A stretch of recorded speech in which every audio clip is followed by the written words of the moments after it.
It can be frustrating coming out of winter to find that your hose is cracked and leaking. This is why it's always important to put away your hoses, but in case you didn't and you find that you've got this situation, we're going to show you an easy way to repair your hoses.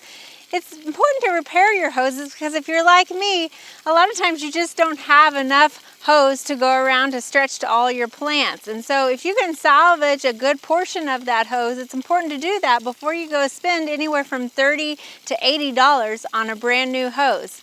The first thing that you're going to want to do is identify where that leak is and mark either side of that. After you've marked both sides of the hose and around the damaged area, then you're going to want to turn off your water and allow it to dry so that you can cut it easily.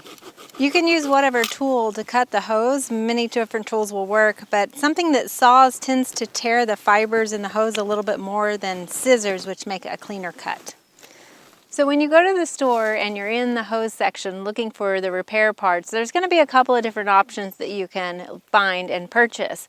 Now the most important thing to know when you're going to the store, before you leave home, figure out what size hose you have.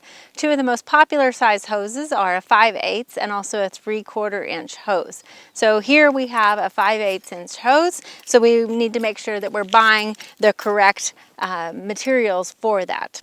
There's also a couple of different options that you can buy. So you can see here we've got some fittings that say female hose adapter. So again, these are the two different sizes, and this is the female side of it. Now this is the male side, and the reason why is because it goes into this. So you could use this option where you put one in there and the other in here, and then these will attach like a normal hose. And so that's going to allow you to detach whatever piece that you have remaining that you're wanting to repair.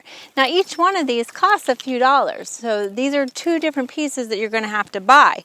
Now if you're looking to really just mend your hoses so that you have it as a full-length hose, what you're going to look for is this sort of a piece right here. And basically you can see it works its way into both ends of that hose that you just cut. And then it's got these ring clamps that you can then clamp down on that. So we're going to show you how to install one of these. But if you can't find one of these, you can also find the male and female a lot of times and use that as well. So once you get your equipment that you're going to need, your tools, and you're going to need a flathead screwdriver as well to tighten those clamps around the hose. You want to make sure to put the clamps on the hose first before you insert the piece. Then once you've inserted the piece into one end, go ahead and tighten that clamp around that piece as solid as you can. You'll then next put the clamp around the other end of the hose before you insert that piece again. So you're now inserting the second side of that into the other piece of the hose that you'll attach. And again, you want to tighten it down with your flathead screwdriver. So there you have it. We've got a repaired hose. Now it's not the prettiest, and in fact this hose is probably on its last leg anyway, but it's good enough that we'll get another season before we have to drop another $50 on another hose. We hope you enjoyed this video. It's part of our Oklahoma Gardening YouTube channel. You can also find even more videos on our OK Gardening Classics YouTube channel. And join us on social media for great gardening tips, photos, and discussion.